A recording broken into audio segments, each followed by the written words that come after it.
Hello, my Teaserking family. How's everybody today?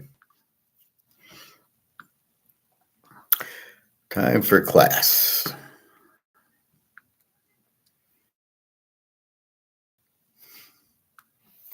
Now, let's talk gold first. I don't know what's happening with gold. I mean, when I go into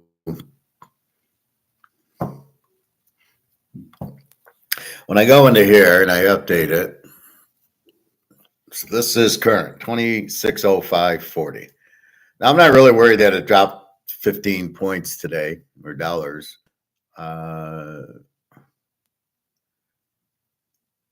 What I am worried about is when I go into here, I can't get it past 10:30. So it's at 7:50, which is the time, but it won't out. It's been 25.99 since 10:30. This is frozen. So I went to another site and it's the same thing, 25.99. I don't know what's going on. I don't know if they frozen gold or what's going on with more than one cost more than one web page website. It's frozen. Are they reclassing it today? We know Putin was going to do it, a major move right after the election. So I don't know. I'm prepared for anything. But right now, it looks like it's 2604. Now, again, these are derivatives. And it looks like what they're claiming is they're pulling out of the ETFs and putting it into Bitcoin. Well, if that's what they're doing, then this is very temporary, and these are the stupidest people in the world. You know my thoughts on Bitcoin over the last 2 days. So, okay, they're all happy Trump's in. What's Trump gonna do? The market's up because of the market being up, because they've been pumping money into the market, not because the economy is good. You have no dollars. You have an inflated currency that's worthless because you've printed it to death, and you can't stop it. And your only hope is to have gold-backed currency. And if you don't have gold-backed currency, the Germans, let's go to the Germans. The Germans in 1923 had the Reichsmark, went out to the Deutschmark. That's how they ended it. They had Reichsmarks, which needed a wheelbarrow. Then they went out to the Deutschmark, and that lasted only a few years. And then when Hitler was in 1932, they were broke because he started spending money on military. So they ended up with this fake money that wasn't even money. It was just government backed, but it was not real money. It had no value. That's what Hitler did until he stole all the gold. Common denominator is the gold. The Romans had the gold. They were the greatest. And then when they debased their currency and took all the gold and silver out of it, then they went down. Now they tried.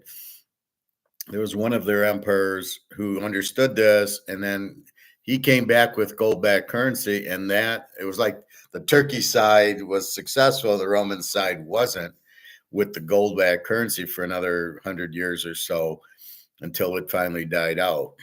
The Spanish had the gold and inflated, and the French inflated their mark, their French franc, and then Napoleon brought back gold, and then he got killed, and the British had gold. So they all had gold. They all got off of gold. For some reason, there's this need for war, which I don't understand. And it ends up where the thing with gold is you can't. It's like my Mahomes card. It's only 50. You can't 100 out of them. You can't make 500 out of them. There's only 50. That's the point. So in the same point here, you want to go to war. Why do you want to go to war? You're the strongest country.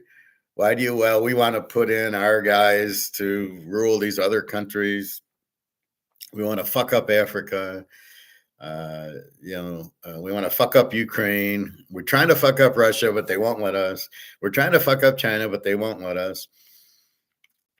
So you have why all these wars? What are you killing people for? I love how the people doing the wars, they don't fight them. They send these poor kids to fight them, and it kills them. And you're just shaking your head, going, "What the fuck are they doing there?"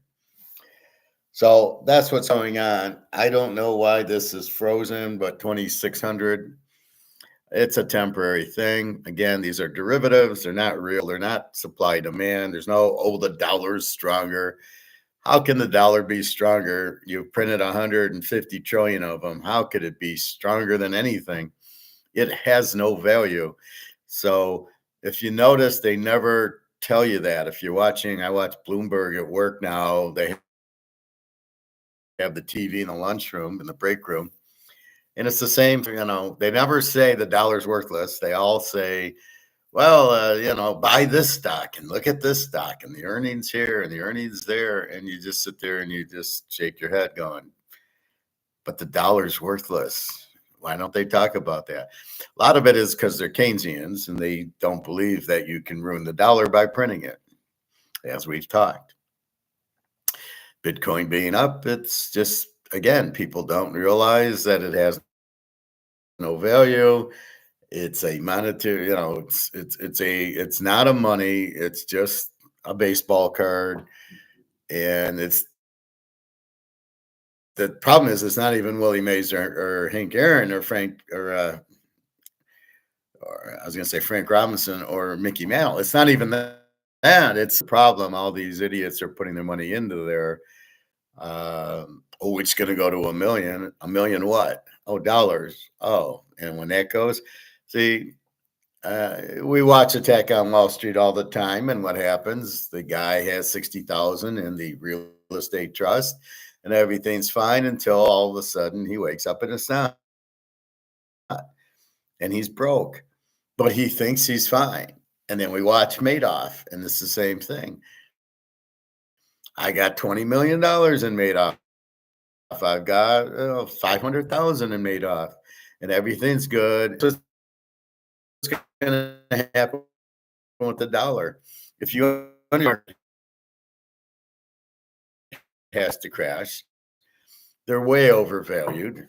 It's just a lot of people who don't know what they're doing, who want to get rich, are investing in Bitcoin, investing in the market without knowing anything. And they're all going to wake up and it's going to be crashed, and that's it. And that'll be the bottom line. So I don't know what's going on with gold at 2,600. It's 24 hours until Friday afternoon, and today's Tuesday. We will see. All right, let's get on to football. Mr. Titus had another huge week. Hit 6 or 7 team teaser and again. But I got a nice healthy tip, which I appreciate, Titus. Thank you very much. Like I said, I'm happy that I know what I'm doing and that I make you guys money, and you can make 18 grand and playing an 18 parlay off of my picks. That's what I'm here for. Most people don't realize that. Oh, he's a handicapper. He doesn't know anything. He just chooses a side. No. There's a lot of theory that goes into this that has been whittled out. So now I know what the theory to look for and basically how to pick.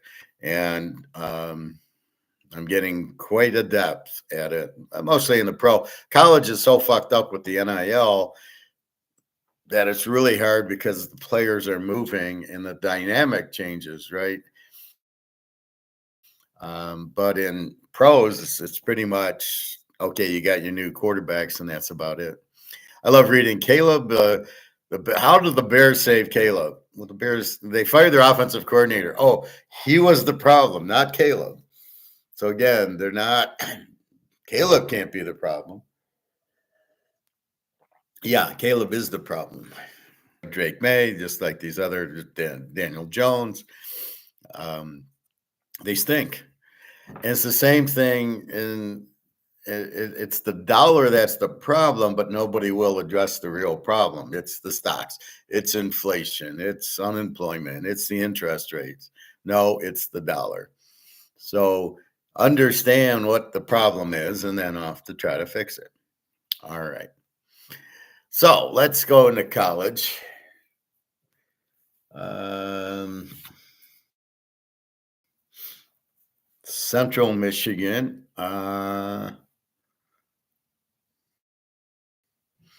Okay, it's still on the board, but the game already took off at 7 o'clock.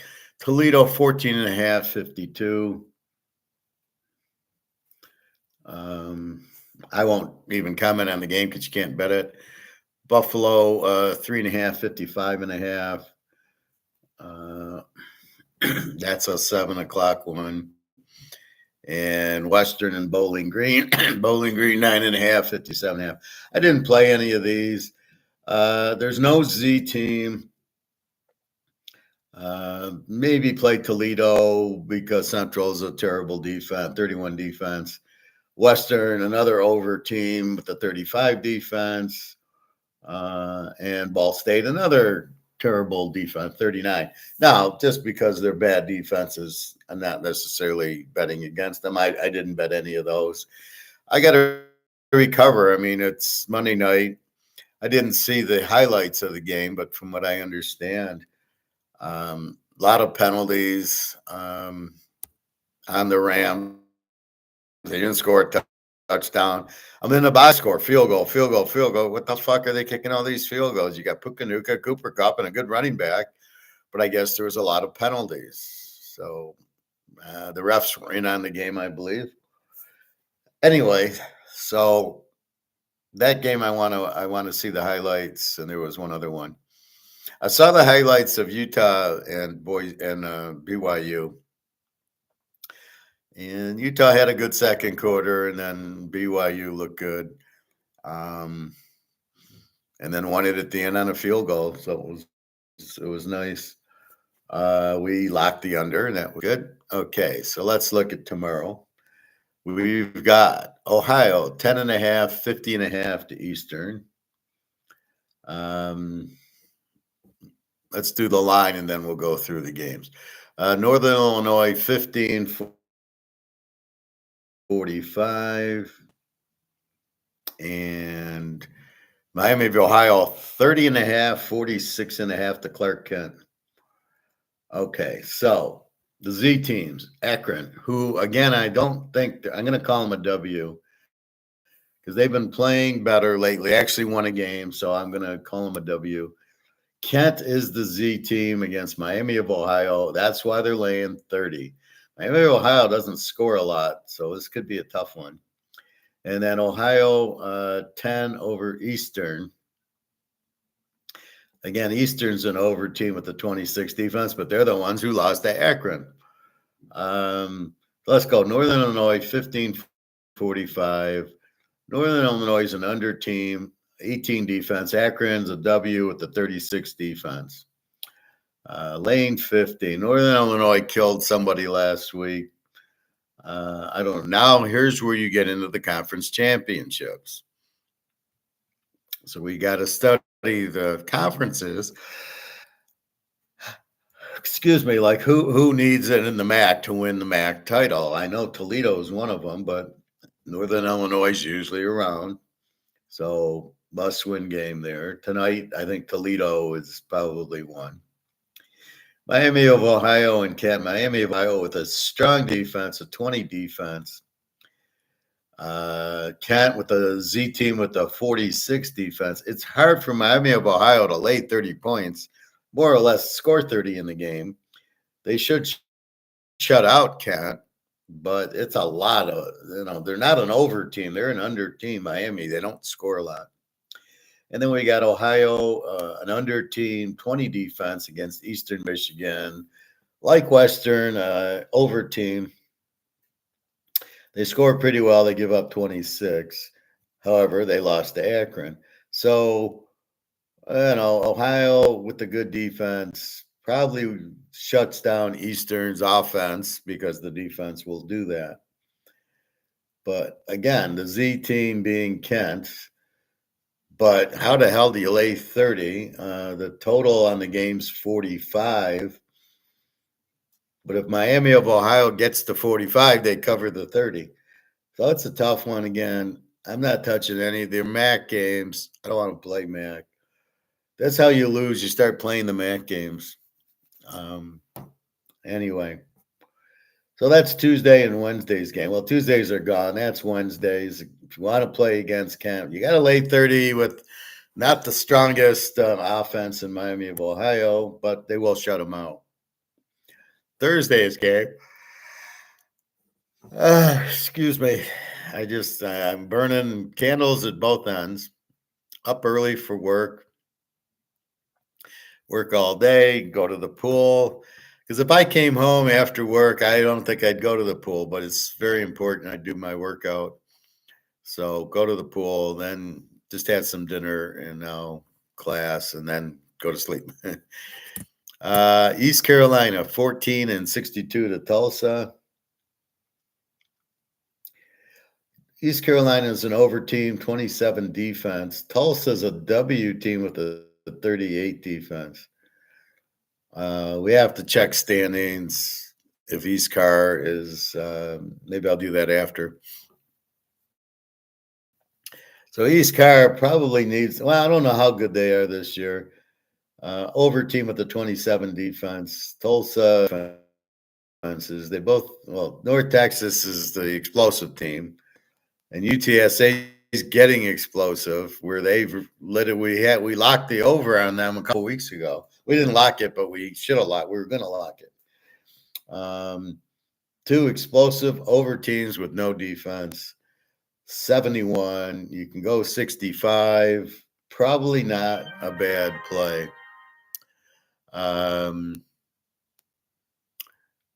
Probably not a bad play over. The way the teams score and without the defenses, this should get into the 80s without much of a problem. UTSA put up 40 on some good team. Who had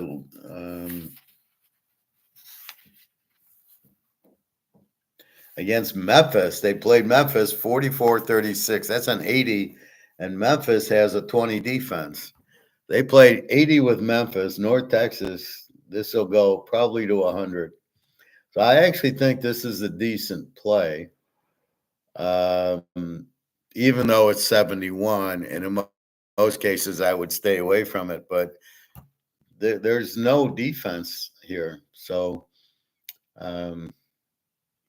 yeah, I still think it's worth a try over, but not at 75. 71, you go 65. Get in the 30s. This will be in the 30s. This will be in the 40s.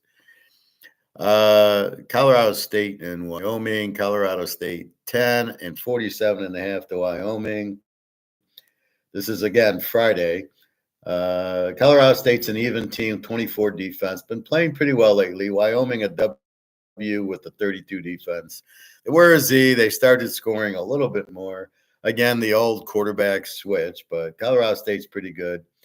You're only laying 10 here. Yeah.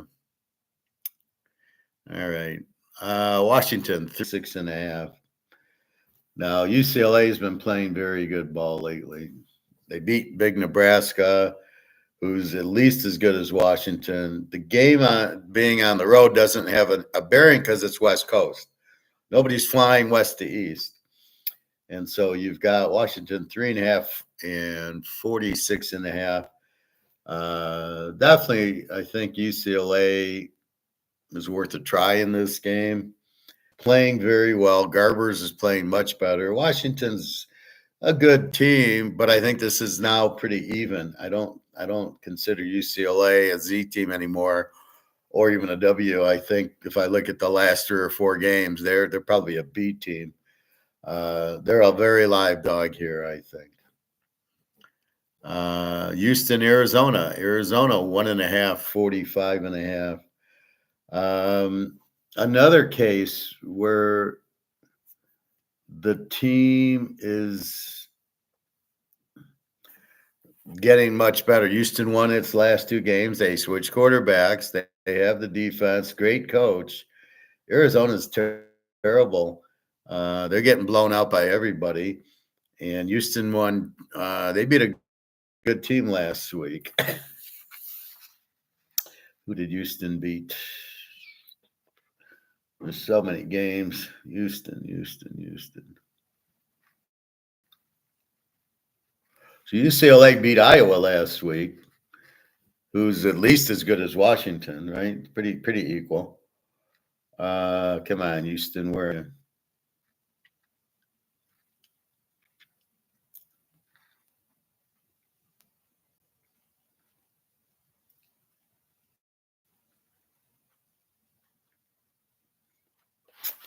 Oh, come on. I know. Well, it must have been 2 weeks ago. Let's go back 2 weeks. It was a good win. I heard they beat Kansas State 24-19 at home. That's a huge win. All right, they're at Arizona, but you beat Kansas State, you can beat Arizona. So I definitely like I definitely like Houston. Uh, I'm scared to make anything a free pick because they're not winning. I don't want you guys to lose, and I don't want to give it out. And then I want to bet Houston, and then they'll be free and they'll lose. So I'm not going to give out a college free one. Maybe in the pros. I don't know. I was going to give out Detroit, and I had it locked, so I didn't want to lose that. Or San Diego, and I had that lock. I didn't want to give that one. I don't want to lose a lock because I make it a free pick. So bear with me. So again, Houston's very strong here with UCLA, with UTSA North Texas over. So there's three good plays right there on Friday night. Let's get to Saturday. This looks like a stunner. Liberty 14-52 to UMass. You got to be kidding there. Liberty Salter, good quarterback, very explosive. UMass is a Z team. They get killed by everybody. They got a 32 defense. Liberty, we have to check. We got to check like who needs it for the conferences, and I will do that after. And you're just looking at it and you're going, mine was 24. And I thought I was being conservative. 14 down to 8 against UMass with Liberty, who's explosive. Gotta like that one. Utah, Colorado. Prime against Cam Rising out. Colorado 10 and 10 and a half, 47 and a half. I'm actually coughing less. I don't know. It's probably just after eating something I eat and it makes me cough a little. I had some Celtic salt. So Colorado 10 and a half, 47 and a half.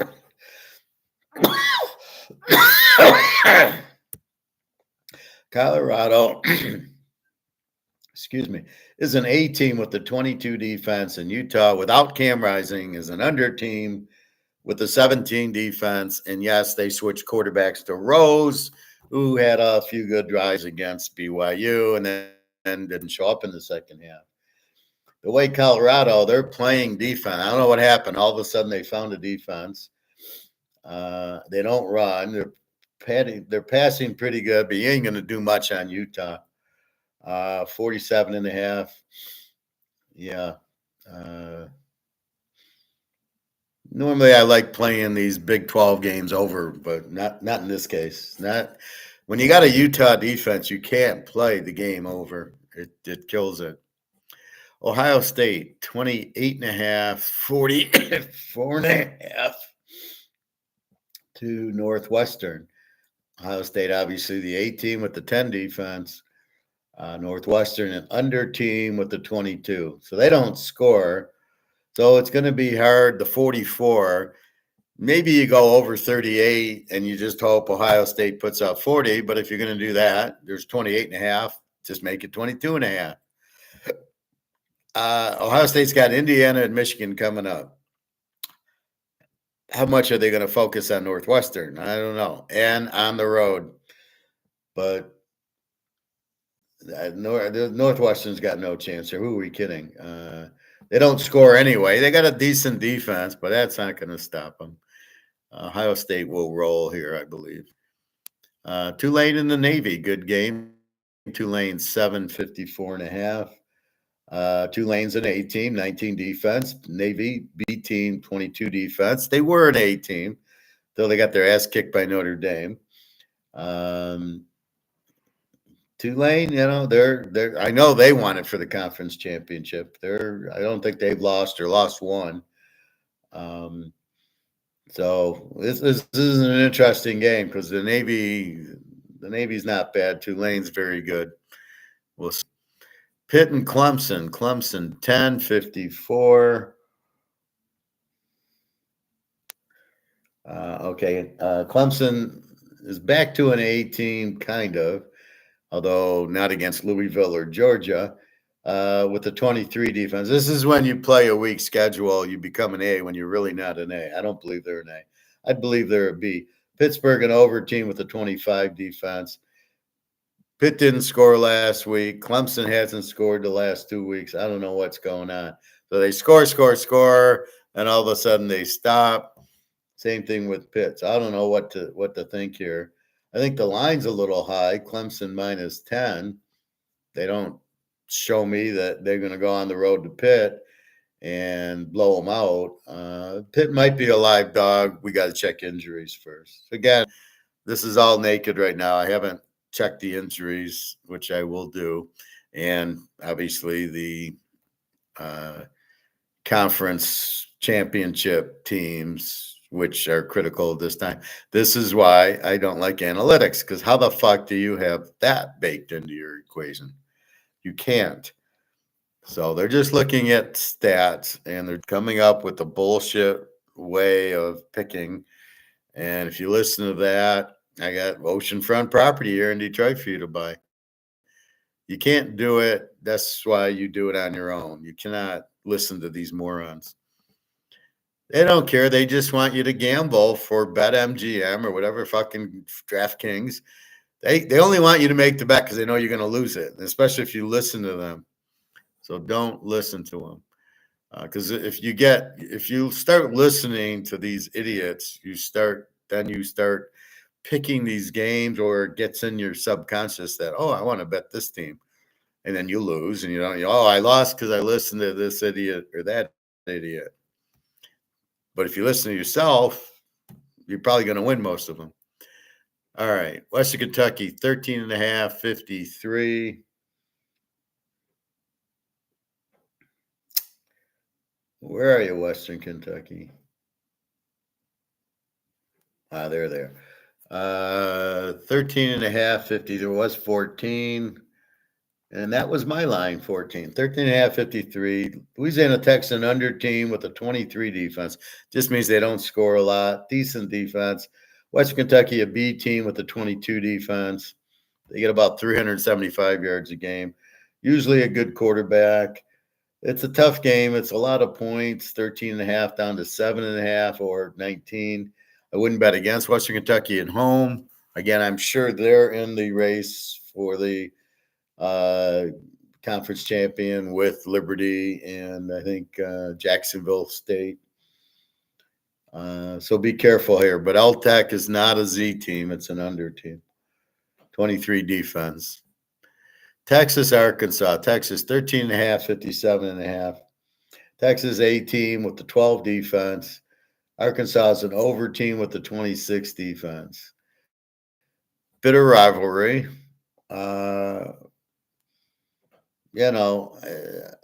Texas is laying 13.5, 14, 57.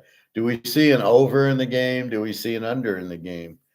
It's hard because you've got a good defense, Texas, playing an over team in Arkansas. What do you do with it? That's the problem, right? You got a miss. You got a versus a Z. It's hard to pick. You want them both over or both under, like the BYU Utah game last week. That's why I locked the under. You had two good defenses.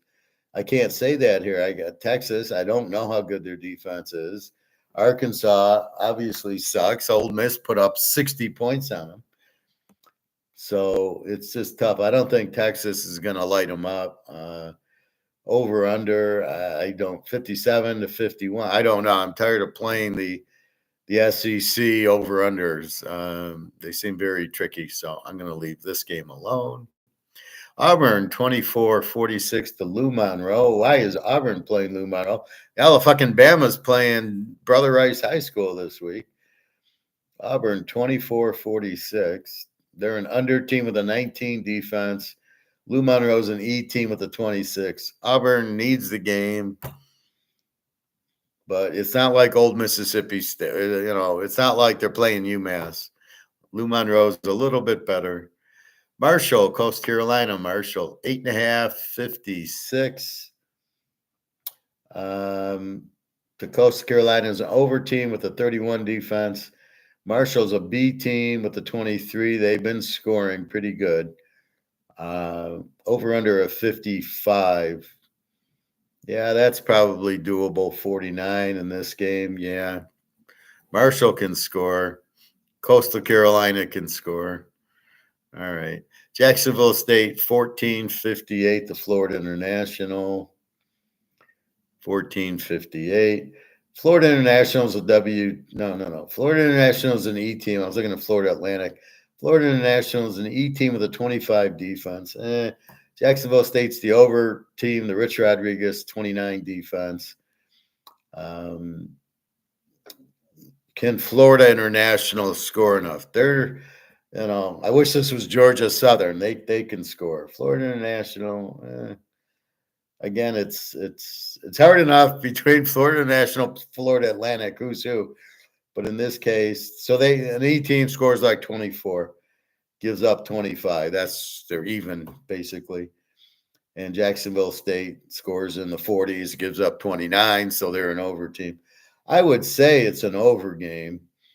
Because in this type of situations, when the Florida Internationals score 30, even though because the defense is so bad, but we'll see. Jacksonville State might get you the over. Florida Atlantic against Temple. Temple's actually favored 2.5, 50.5. How can they be favored? They're the Z team. Florida Atlantic is a W team. Temple with a 37 defense. Florida Atlantic a 32. Do we go over 50? This is 50. Do we go over 44? This is where it tends to go over. Two bad defenses. So, as bad as these offenses are, they still can light up the defenses. So that's what I kind of noticed with that. But I ain't going anywhere near that game. All right. Illinois, 3-47.5 to Michigan State. Michigan State's an under team, 24 defense, fairly good defense. Childs, Illinois an under team, 21 defense. I like Altmaier, good quarterback. They did beat Michigan at home. They're only laying 2.5. I have them as 7, 47.5, 24, 21 defense. 41, 21, 20. It just seems like that's a pretty low total, but then I kind of think they both have good defenses. Can you get to 53? So I got to make a point either way there. Michigan State and 8.5. I don't know. Illinois killed Michigan, so hard to get on. Illinois at home. It's the home cooking in the Big Ten, and in most of these. Especially the Big Ten. The home team seems like a very dominant play in this. Sam Houston, 14.5, 42.5, Tennessee State. Sam Houston's an under team with a 20 defense. Tennessee State's the Z team with the 32. Go Sam Houston. Beat Navy. Cal, 8-55.5 to Syracuse. Syracuse an over team, 29 defense. Cal, a B team with a 19. They're playing very well. Mendoza, the quarterback's looking really good. However, I have a long memory, and I did the same thing with Vegas against Syracuse and took Vegas, I believe, and Syracuse won.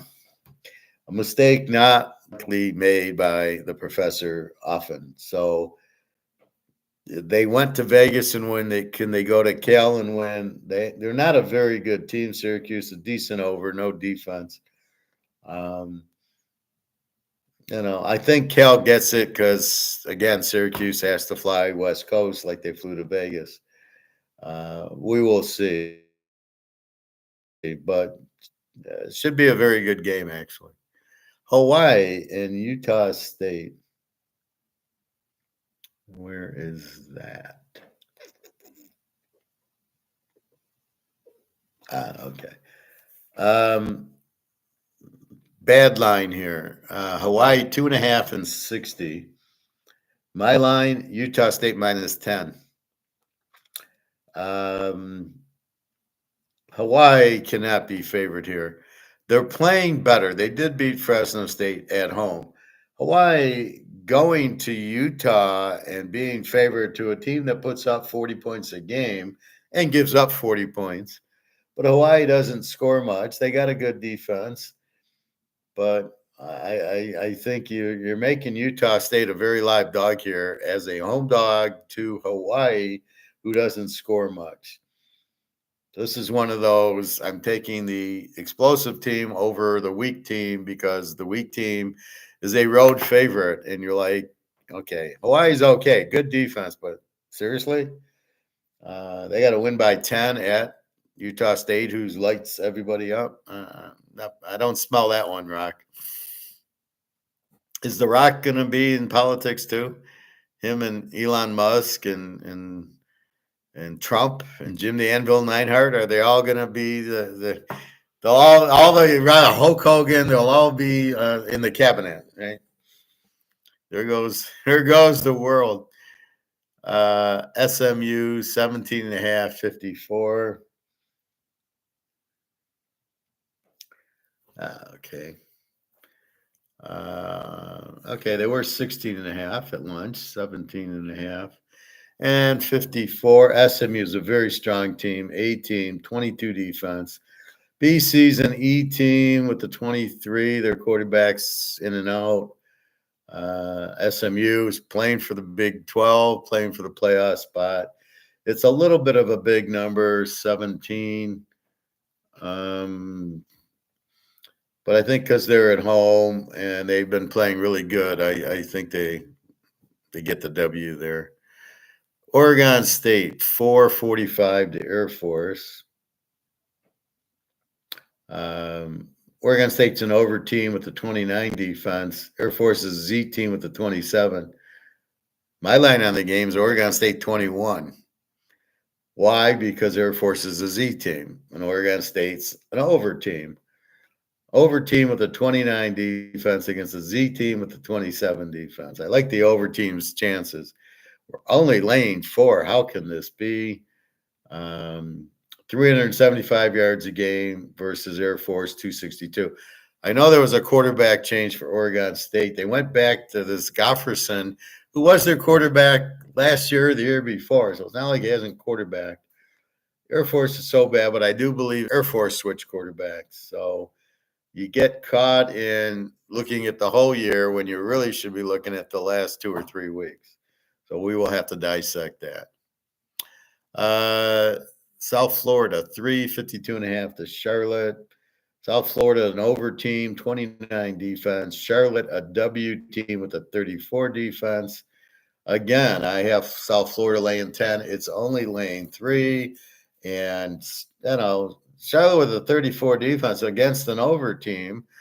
The over team's going to score on them, but the W doesn't have an offense to do much damage back.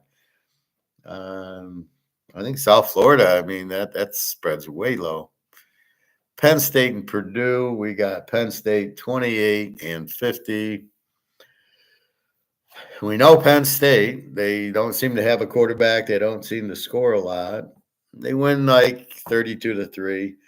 Purdue's terrible, 38 defense, a Z team. And just forget the uniforms.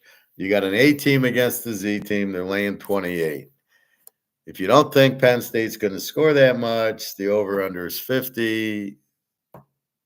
what do you do? Do you think Purdue's going to score? No.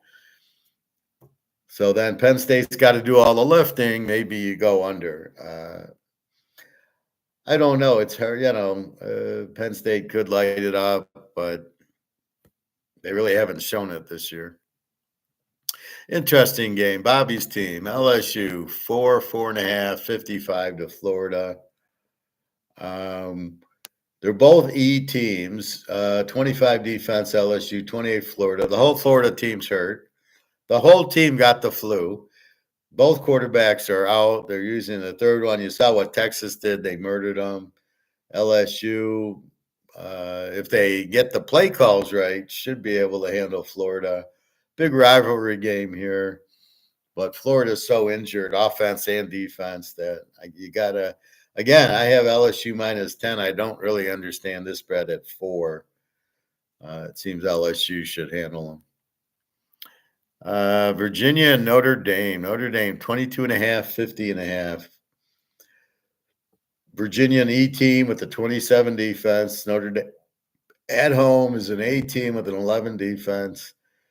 Touchdown Jesus should be lighting it up, I think. I don't see how you bet against Notre Dame the way they're playing. And Virginia doesn't – I think did Virginia actually win last week?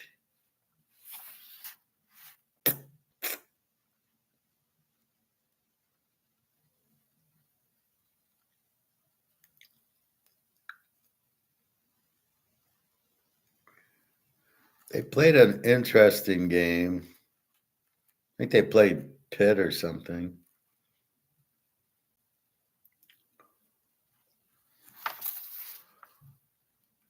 Where did they go? Virginia. West Virginia. Virginia Tech.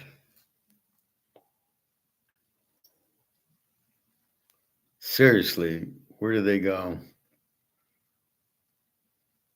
Here they – yeah, against Pitt.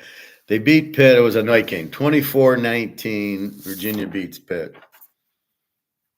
I played the over in the game, didn't get close. So this is where I'm confused with Pitt. I'm confused with Virginia. They're both, as I said, Virginia is an E team. They only got 24 on a weak Pitt defense. Now they get Notre Dame. They're probably not going to score much. Notre Dame's been rolling. They've been running it down your throat. Hard to go against it. They need it for the playoff. They can't lose. They lost to Northern Illinois. So Notre Dame, it's win or go home. All right, Louisville, 20-58 to Stanford. There we go. 20-58. Stanford's a W team with a 35 defense. They suck. They're the worst team in the besides Florida State, they're the worst team. Louisville's an A team. We saw Louisville beat somebody good. Clemson, I think. 24 defense. Love the quarterback, Shaw. Good offense. Pretty good defense. Yeah, they beat Clemson. That's who they beat. So you got to go to the West Coast and play Stanford, who sucks. 20 points. Over under 58. They should be able to light up this 35 defense, I would think. It's the West Coast thing, You just got to respect it. Georgia Southern, Troy. Georgia Southern, 8-54 to Troy. Troy's an E team, 28 defense. Georgia Southern's an over team with a 30. They're the ones who played somebody, I think Vegas the first week, like 58-54. They're pretty explosive. Only laying 8 seems like a low number. 30 defense and a 28. Maybe you go over on it. I'm not sure. Got to check injuries. Troy, terrible team this year. So maybe it's Georgia Southern. James Madison, 3-52 to Old D. And Old D's are one of these tough teams. Old Dominion, they can pull the upset. They're not like you think they have like a 15 defense. They don't. James Madison's an 18 with the 16 defense. Old D's an 18 with the 25. Yet Old D beat like Texas State or North Dakota, one of those guys, not too long ago. So just keep that in mind before you just jump on James Madison. Old D can play them, or maybe they just are good against passing teams. I'm not sure. Baylor, West Virginia. We missed our Baylor team last week. 2.5, 59. Over and over. West Virginia now without the quarterback. They beat Cincinnati on 2 pick sixes, right? So it's not like their offense was really alive. Baylor is favored in this game. Baylor an over team with 27 defense. West Virginia over with 28. Normally this would be lock over, but since with West Virginia without their quarterback and really didn't light up Cincinnati, they got the pick sixes. I'm not sure what to do. Maybe the bet's Baylor, but it's in West Virginia and they play better at home. So very confusing game, but this isn't my lock over Baylor as most of my Baylor's are in this case. I'll have to research. USC Nebraska, interesting game. USC 9-50.5. Big Nebraska, an under team with a 19 defense. USC is a terrible team. They're actually a B team with a 22 defense, although I don't know how they are. The only thing they have going for them, the games at home, and Nebraska's got to travel from Midwest to they're not all the way from the East Coast. I don't know. These teams play better at home. Nebraska let us down terribly. I can't remember who they were playing. So, yeah, they were a 6-point favorite and they lost the game by 10.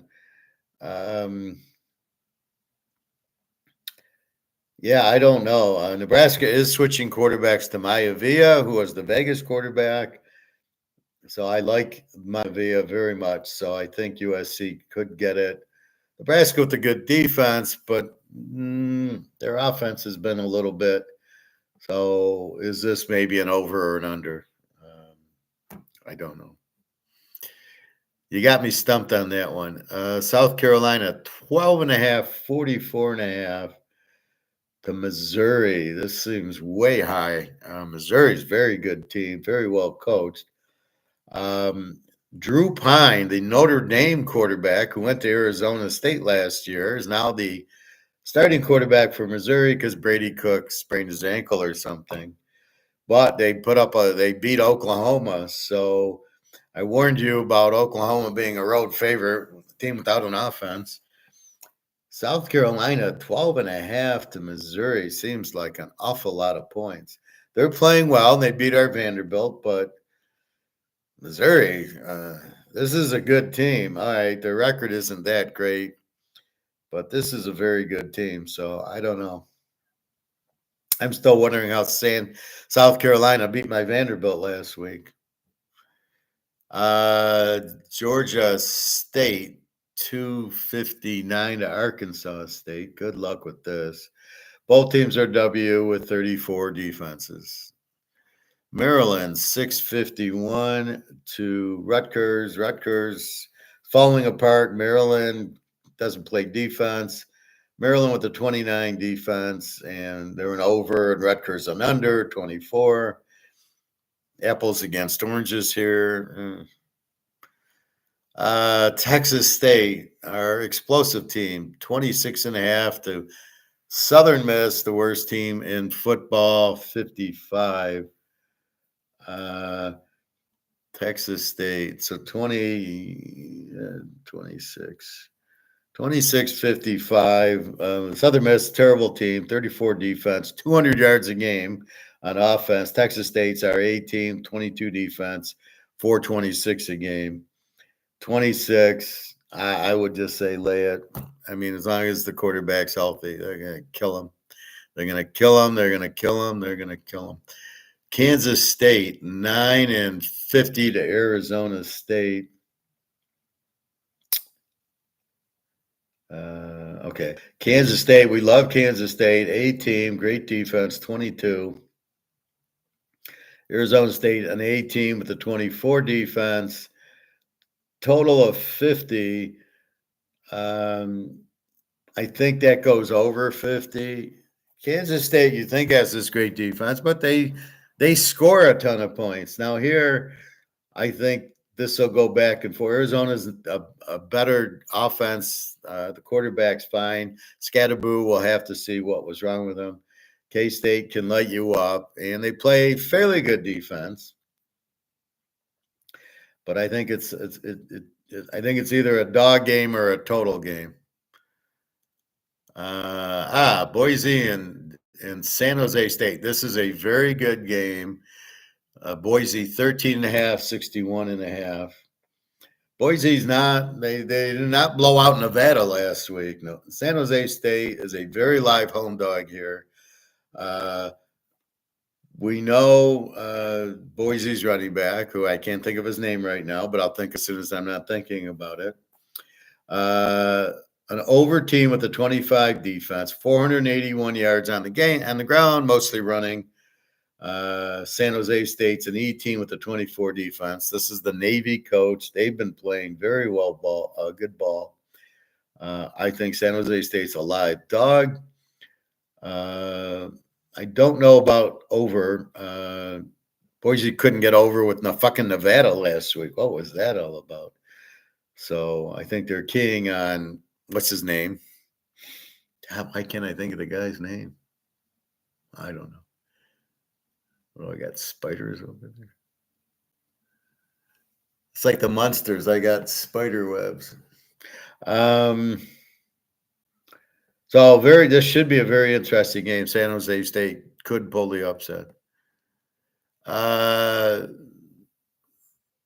Lou Lafayette, 758 to South Alabama. South Alabama, an over team with a 25, Major Applewhite. Lou Lafayette, an A team, 22 defense, and they can put it up. Laying the 7. I wouldn't just go lay 1 because South Alabama is explosive. 58, I think this is a total game. Absolutely. Interesting game here. Georgia, 9.5, 48.5 to Tennessee. What do we do with my Georgia team? Their defense looks so bad. Tennessee has a problem. Their quarterback's a volleyball player now, the quarterback. He ain't going to do shit against Georgia. Tennessee's an A team with a 12 defense. Georgia's a B team with an 18 defense. I think I know what I'm doing.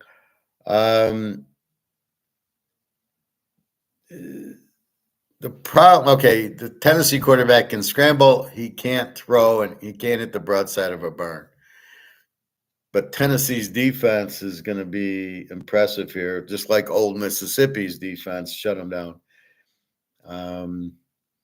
I think we go back to Georgia under like we like to.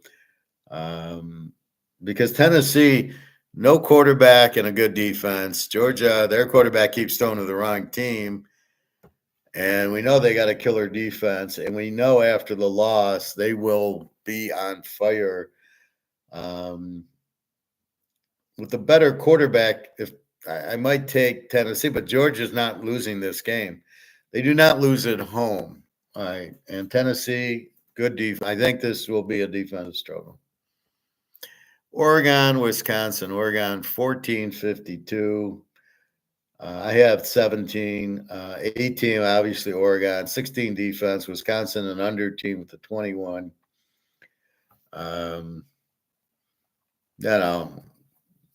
It's a day in the park for Oregon.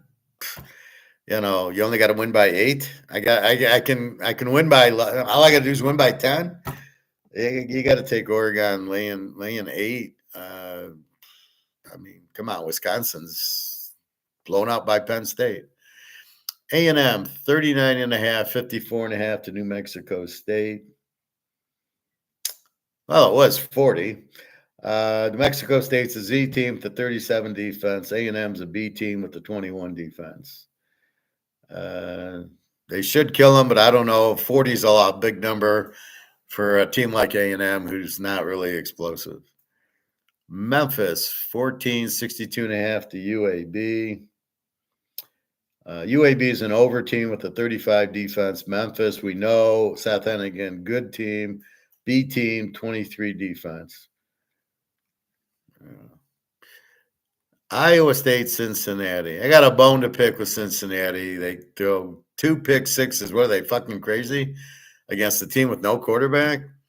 Iowa State, 8.5, 53.5. Cincinnati's a B team with a 22 defense. Iowa State is an A team with a 19 who's just lost 2 in a row. Kansas lit them up. What are you going to do? I thought Kansas. Did I not say Kansas? I thought Kansas plays this week.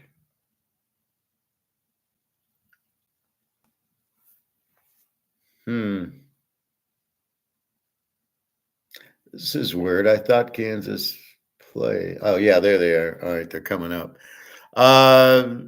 Iowa State, Kansas put up 48 points on my Iowa State defense. Unbelievable.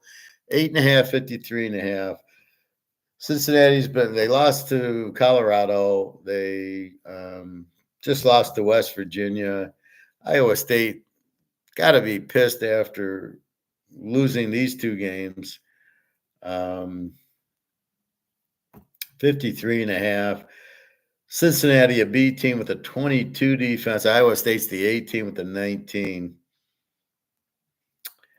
I don't know, but they gave up all these points to Kansas, but Cincinnati's turning it over. They're not playing well the last few games. I got to really think about this one. North Carolina, 11, 64 to Wake.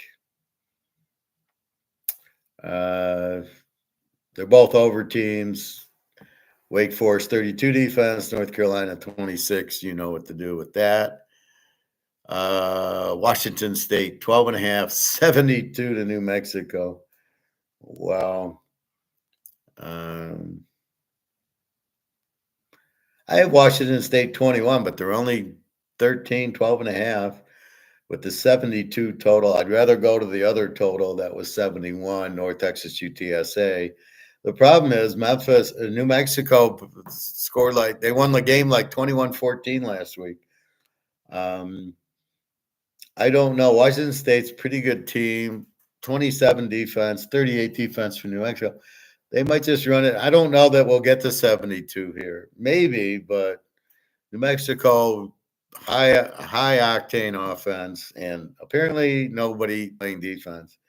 So I think Washington State definitely lights them up. It's what does New Mexico do back? But they're at home. I think they're better. Here's the game I was looking at. BYU 355.5 to Kansas. If there's ever a time you're going to have a letdown off a big rivalry game, it's this one. Kansas just beats Iowa State.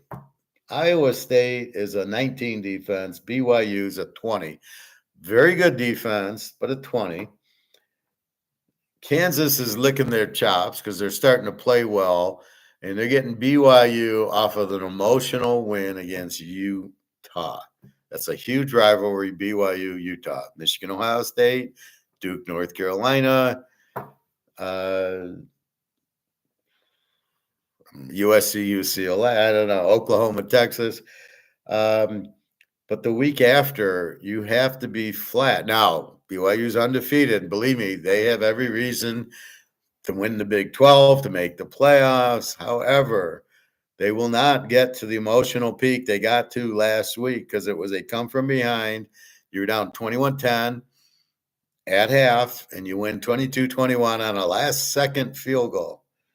So I got to believe here that Kansas is a very live dog here. Total of 55.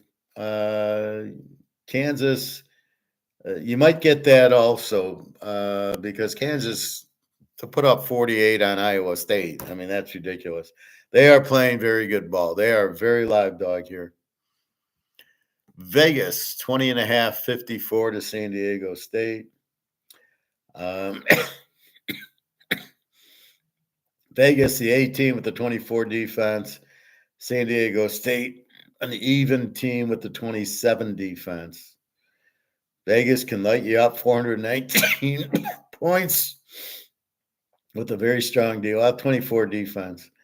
Um, I wouldn't want to bet against Vegas here. All right, and that is it. So we got some games and some I got to look at, but it's funny when I first look at it, I can't find a game, and then when we walk through it together, I start. Wait, oh yeah, Kansas. Oh yeah. Oregon. Oh, Penn State, Pittsburgh. Oh, Notre Dame. All of a sudden, they all come crystal clear. Going, yeah, these are who we should take.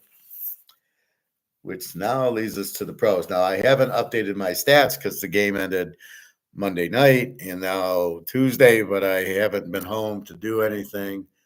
I did take last week's for our Thursday night game. So let's go through the pros. We got Philadelphia 3.5, 48.5. I got Washington as an A team with the 21 defense. I don't think that really would have changed. And Philly with the B team, probably an A team because they lit up Dallas. So they're probably A versus A. And you know what I do with A versus A. Enough said. 49 total.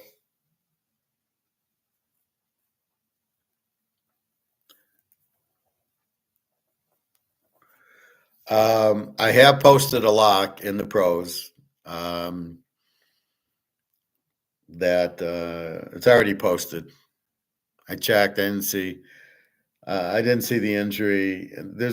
I don't know. There's not a lot of games this week that are worth betting, but let's see. So, Philly, Washington, Philly showing that good Georgia defense. Washington also has a very good defense. It's a tough one because they're both pretty explosive. But look at Philly's defense. But that was against Cooper Rush or Dak. It didn't matter. So we will see. Today's Tuesday. We got 2 days. The Rams, 4.5, 44 to New England. This is nightmares for me because this is the game that turned everything around for me when I had the Rams laying 7 with Eric Dickerson at New England, and I cut it to 1, and New England wins the game. It was a big bet, and it got me like, how did I miss this? How did I not go on New England? So anyway, 4.5, 44. LA, again, I haven't filled in what they are. New England, we know Drake May's terrible. We got to check the defense. I don't have the numbers, so I can't grade the teams right now. I can grade them in about an hour. So we'll grade them tomorrow. But Rams 4, 44, need the game. New England's terrible. I don't know. I go over with the Rams. How did they not go over yesterday? It's unbelievable. Miami, 7.5, 44.5. The Sea of Hands Part 2. If they can dig up Clarence Davis and Blitnikoff, then we got a ball game. Unfortunately, they don't have them, and we don't have a ball game. Miami's very good at home in this situation with Tua. They did beat the Rams. Somehow they held them out of the end zone. I got to watch that. Did their defense really get good? I don't think so. Oakland's just okay. Whatchamacallit? Oh yeah, Boise's running backs Gentry. When I don't think about it, I can get it, and I want to say that Oakland's quarterback is Minshew. Okay, yeah, I got that one. Tags playing okay. They got the win. I think Miami gets the win here. I think they're good as a home favorite. So when they're at home against a weak team, they beat them. Sort of like what Buffalo does. Certain teams are better at home when they're favored and not so much when they're the dog. The Packers, 641 to the Bears. Um, what can I say? You got Love, who's turning the ball over with the groin injury, but they were off last week, so it should be better against the Bears, who have Caleb, who another huge mistake drafting the wrong guy. You could have had Daniels, you could have had Nix, you could have had Penix. You take the one that sucks. Okay, very good, Bears. Wait, Fields, Trubisky. Yep, you're right in line. Your GM, solid. Guy's an idiot. What do we do? Packers, great defense. The Bears, great defense, no offense. They're an under team. Green Bay, pretty good defense. Off of the bye. The receivers are dropping balls all over the place. Love should be better. Interesting game here. Detroit, the Killers, 13-47. We don't know. We got to see who's the quarterback for. If it's Mac Jones, they're gonna win by 30.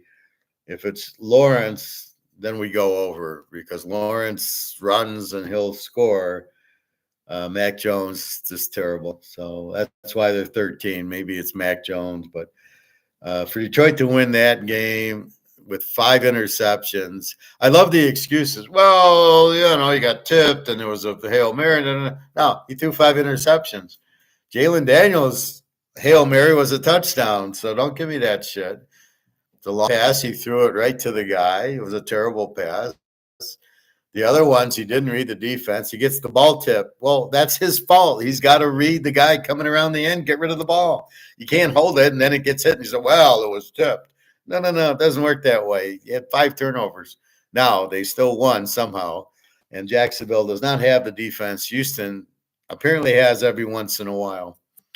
So, like Detroit here, like I said, try to get it at 6.5 yesterday. It's 13. Try to get it at 7 before it goes to 8. 8's unbettable, but 7 maybe. New Orleans 1.5, 44.5 to Cleveland. Both these teams stink. Baltimore Pitt. Baltimore 3, 48.5. This should be a very interesting game. I would say both are A teams. We know how Lamar does in a big game against a good defense. He doesn't show up. Okay, they got Derrick Henry. Pitt, they got Russell Wilson. They played a 55 with Washington, who's got a 21 defense. Pitt's got the 13-14 defense. So look for this to be a very good game. But you got Russell Wilson, not Fields. So I think this is A versus A type of game. Mini 639.5 to Tennessee. Minnesota, like I said, they're what, 24-3 in a teaser now? I got to update that. 23-3 in a teaser. 23-3. I got to update all my little teaser trends now that they're all like everybody's either 9-1 or 9-1 against. That's like shooting fish in a barrel, right? Minnesota, so 23-3. There's 6 to Tennessee. Whatchamacallit played whoever their quarterback is. Will Levis, like that really mattered. San Diego killed them as I knew they would. Minnesota 6. Minnesota, I don't see them losing the game. Make sure the weather, but Minnesota, when you got a very good defense, and Darnell is not going backwards. Like I said, it was a windy day in Jacksonville, which is why I didn't lock the game over, which was my first impression. But then after seeing the trends, it was take Minnesota even. And I think you got the same thing here. Tennessee, I need my trends, my totals and everything. So I'll get that in a little bit. The JETS is 444 to Indy. Hey, I don't know who the Jets are. Aaron Rodgers stinking it up. Their defense, they don't have a coach. They don't have an offensive coordinator. Indy, they're playing with. I'm losing my mind. Indy's playing with Flacco. I'm just real tired. Indy's playing with Flacco. Not much of a defense. The Jets are terrible. I don't know. I don't know if the dog's the play or I'll look at the total, but it's insanity. The Niners, 6.5, 49.5. Excuse me. We got McCaffrey back. Did he score a touchdown? I don't recall. I didn't look at the box score. They certainly played better defense on Tampa. It was 23-20. Well, I have to check. The Niners have to win this game. Backs against the wall, as does Seattle. I think the Niners, I think with McCaffrey, it gives them the balance that they need. So I think they win this game, but we'll see. Denver, 244 to Atlanta. Kirk Cousins, he ain't going to do shit on this defense.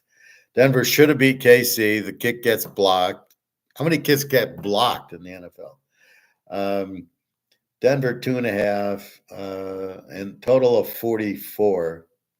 Denver with the killer defense. You gotta, do you take Atlanta at 8.5? Maybe. And then do we do total? Well, with Denver, I'm not, great defense there. I don't know. Got to look at that a little closer, but I'm not jumping on Atlanta at 8.5 that easily. Here's your free play. Buffalo, 2.5, 46 to Mahomes. You're making fucking Mahomes a dog. That's the free play. Take KC. Anytime Mahomes is a dog, especially to a team like Buffalo, who will be lucky. They're not even going to win this game. KC, too strong of a defense, and got Mahomes. Let's just quickly check his injuries. Make sure our KC is Kareem Hunt's injured with the quad. Mahomes is injured with an ankle, but I think he got injured last week and played. Smith-Schuster, yeah. So let's check Buffalo. Coleman, Samuel. Coleman's out. Amari Cooper, wrist. Josh Allen injured left hand, which he's had for a month, and he's right-handed. Mahomes is going to play. I'm not worried about that. That's the one, like Mahomes is injured his ankle. No, sorry. He's playing. You just got to take Mahomes as a dog. He just will win the game for you. And even if he doesn't, Buffalo it'll be like a miracle field goal of 90 yards at the end. There's no fucking way Buffalo's gonna blow out Kansas City. That doesn't happen. There isn't a team that can blow out KC. Even when Joe Burrow is cooking against them, it's a 1-point game. Speaking of Joe Burrow, San Diego 1.5, 47.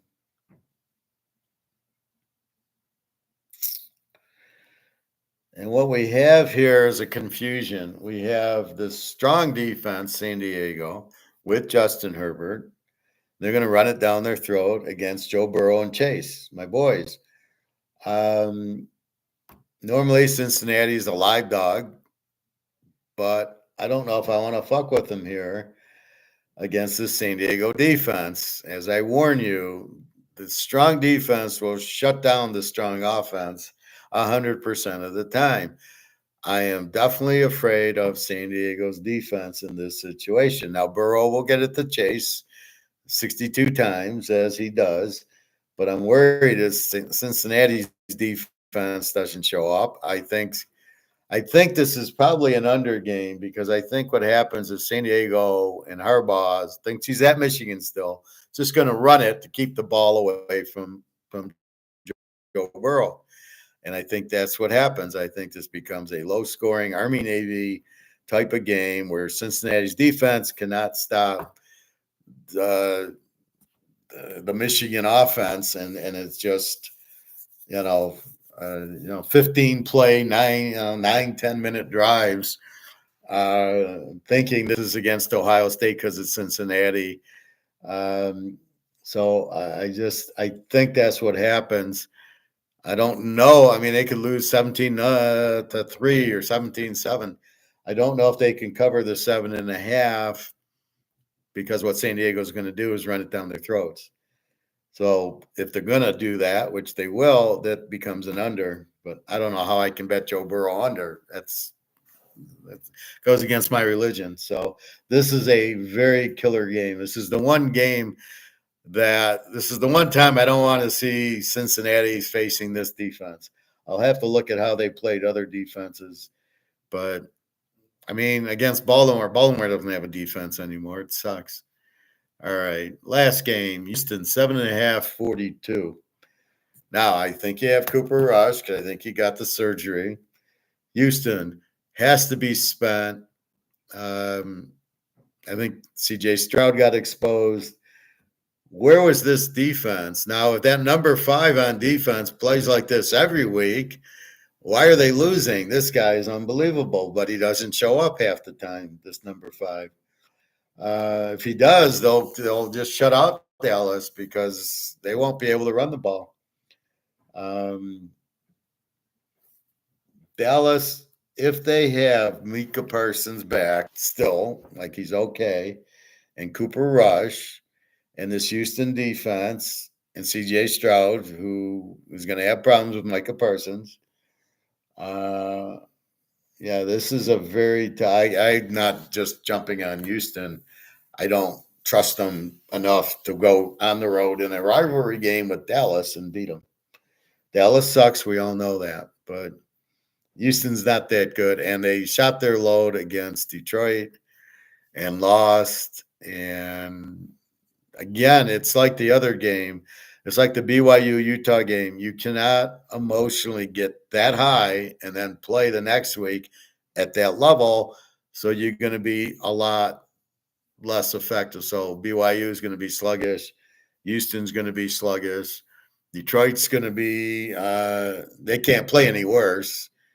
Goff, 5 interceptions, but let's make excuses for, but the ball was tipped and the wind did this. And so they're really not 5 interceptions. Well, it was tipped. It was a Hail Mary. It was another one tipped. And the third one was tipped. And you know what? They were all tipped balls. They really weren't his fault. So he really didn't throw 5 interceptions. Unbelievable. These guys are a bunch of idiots here. So anyway, that's what I see. We'll get the stats in shortly. I got to cook chicken so I can have lunch tomorrow. But that's what we've got. So I got one lock posted already. I got your free pick. Take Mahomes as a dog, which I don't even have to say. You should know that one. Good game, Washington, Philly, even though it's Thursday night. I hate that. You got Detroit, Baltimore, Pitt, Minnesota, and 23-3 in a teaser. And the Niners with McCaffrey back. Denver, Atlanta, good game. Cincy, San Diego, oh my God. And Houston, Dallas, which who the hell knows. That be it. I mean, you can't find anything out about gold because you have all they say is the dollar's strong because of Trump, and they're pulling money out of the ETF to put it into the Bitcoin ETF, which is why Bitcoin's so high. Because people think that Bitcoin will be money because the dollar's crap, but Bitcoin's not money. No matter what they think, Bitcoin is not money. And I love how people think it's limited. It's not. So the gold's going, but at the end of the day, Putin's ready to go gold-backed currency, which is going to make the price of gold go up 10 times. So if you understand that money's crap and gold's gold, then it's go buy some more. It's funny. I bought Saturday. I paid $27.97, which was 100 over spot, which was $26.97. Now it's 20. Now I can buy it for $2,700. it's all a buying opportunity because this is not a stock. This is not the stock goes down $20. Oh my God, I got to get out. This is gold going down because they're selling ETFs and derivatives, uh, which is a joke. I mean, that's not the value of gold. So I think we'll get to a true value of the gold because of BRICS, because of Putin. They'll announce it soon. And that's it. There's nothing, just because Trump's there, he's a tariff guy. We remember 1929, don't we? That was caused by the Smoot-Hawley Tariff Act. You're raising prices. It's not good for the economy. It's terrible for the economy. That means everything we want to buy, the price goes up if this idiot's tariffing everything. So he's hurting the other countries, so which is going to drive him to gold anyway. You're tariffing China. Okay, how is it so? Okay, we're going gold. We're done with this dollar, and all these countries want to get out of the dollar. The inflation is huge because you printed 160 trillion. There's nothing you can't take it back. You can't burn it. So the inflation is not going anywhere because Trump's now the president. You've got to be you've got to understand it and not listen to the Keynesians. And the problem is that's what they do. The Keynesians take, oh, look at this stock's a good one, and I'd be in these stocks, and look at the economy because Trump's the president. That's all fucking bullshit. You got to get away from that. You've got to be stoic, and you've got to just know what we're doing. We're in gold because the dollar's been printed to death. We know there's huge inflation because the dollar's been printed to death. We know BRICS is coming out with a gold-backed currency because the dollar's been printed to death. So we have big BRICS in our back pocket, and we got Putin in our back pocket. And the war's not ending anytime soon. Daria goes to me, well, when's the war ending? I thought Trump won. Like, why isn't he in office? I go, well, he doesn't get in till January 5th. So, which makes it very, they don't understand. They're thinking, oh, Trump won. He's now in office. And I don't understand it either. Why is he taking 2 months to get into office? Because Biden can put all these booby traps in, which he's trying to do. So you got to be careful. The thing that bothers me about Trump, besides him, he's an idiot, is Musk. Why is Elon Musk? This guy's a moron. Oh, yeah, the electric car sales are really doing well. And then he's doing SpaceX. What the fuck is that? You're doing SpaceX going to Mars. Yeah, everybody's going to line up for that. So this guy does a lot of government bullshit projects that have no impact on the economy, and nobody wants any of the shit. Nobody's lining up to go to Mars or to get an electric car, of which case Trump will probably say, okay, for GM, you can now make gas-powered cars, and he's going to have all the gas come back in Alaska and these others. So there goes Trump, there goes Musk.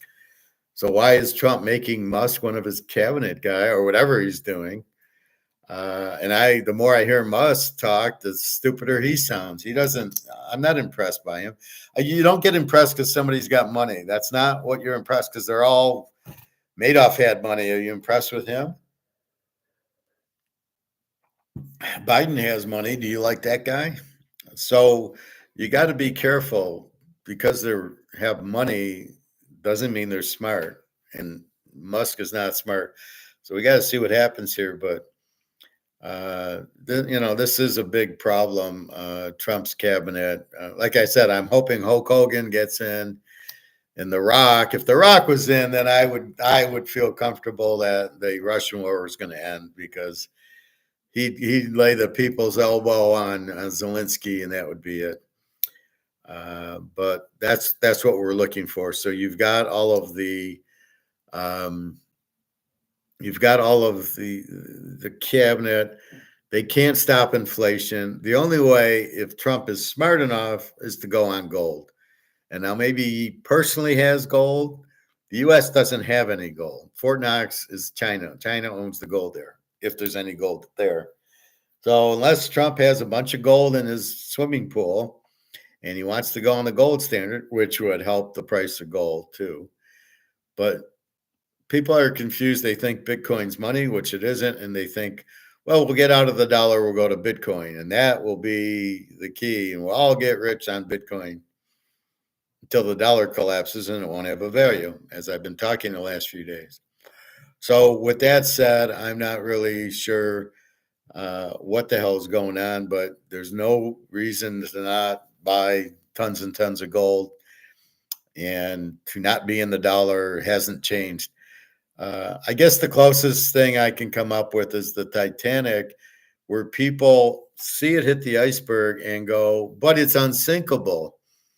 So it can't sink. And then the guy says, oh, believe me, it can. So you're on the Titanic, the boat hit the iceberg, the water's coming in, and you're still saying the boat's unsinkable until it sinks and you get into the lifeboat. And that's what the dollar is. You can say, well, it's the dollar, it's unsinkable until it sinks. And the difference is you can't see the water rushing in, which is all the dollars being printed. And the idiots who are running it, the Reicherts and these other morons who think, well, I'm a Keynesian, you just keep printing the money. It loses value, moron, and he doesn't even understand that. But this is who these people are listening to, are the Keynesians who say it's okay, just keep printing and keep printing. And eventually, nobody wants it. And you got 159 countries going to join BRICS, so it's coming. I know we all want it to happen tomorrow, but it's not going to happen tomorrow. It'll happen soon when BRICS goes gold, which we'll see when that happens. But Russia's got no choice. They have to go gold because they can't spend their money. Now, are they going to wait 2 months for Trump to say, oh, okay, we're going to relieve the sanctions, let's end the war, and you can use your ruble again? They don't want it. The ruble's $98. A dollar buys you 98 rubles. They don't want the ruble. They need the gold backed currency. So I don't think there's any way Russia, China don't sit there and go gold backed currency BRICS. I think they are way on their way to do it. Even because Trump's the president, I don't see that changing. And Trump's showing this protectionist, we're going to tariff you. So how does that make Russia and China feel better? Well, Russia can't even sell to the U.S., but China, who sells a lot to the U.S., well, if they're going to get tariffed, they want to be out of the dollar too. And I love somebody was saying, well, the U.S. is the strongest economy in the world. And I'm like, really? And using the toilet paper that we have makes us the strongest? Who wants the toilet paper? So eventually, yeah, everybody sees the dollar and thinks that it can't sink. It's the Titanic, it can't sink. And that's what they think. But that's it. That's exactly, you've got to understand. If you understand it stoically, that the dollar's in trouble, that they printed 150 trillion of them, that we have a $36 trillion debt, and our budget isn't balanced, and this idiot's going to do tariffs so we can have another Great Depression. How are we getting out of this? You have only one answer, and that's gold. Gold, because you can't print it, is the only way out of this mess. You cannot print $36 trillion because it won't be worth anything to pay off the debt. You can't even balance the budget. So, and what's Congress going to let him do if he can even do that, right? Congress likes their little donations from the lobbyists, and they're all the same. And Trump's the outsider. So I don't know. I don't know what this idiot Musk is going to do. Jesus, what an idiot this guy is. He's as stupid as Warren Buffett and Bill Gates and Zuckerberg. They're all idiots, right? Don't be fooled because they have money that they're smart. They're not. So buy your gold. This is a temporary thing. This is a Bitcoin thing. But like today, Bitcoin was down. I saw it was like 85, 86,000. It's like, if you, like I said yesterday, if you don't take the profit, you don't get the profit. If you don't sell your Bitcoin at 86,000, oh, there was a video I need to show you because they are talking about it. I don't know if it was this video.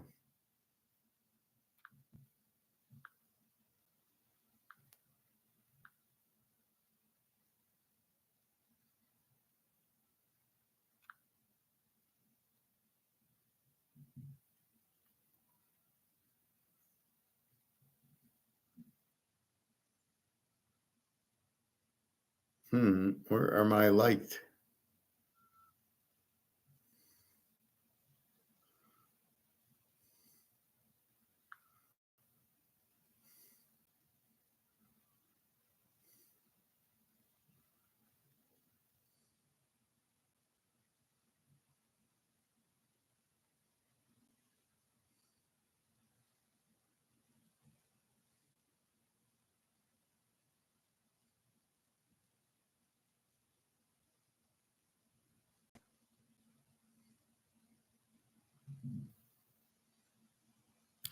I think it was our friend Andy. I thought it would just be a quickie, but my husband went wild on me for 2 straight hours in bed after trying a simple secret mix.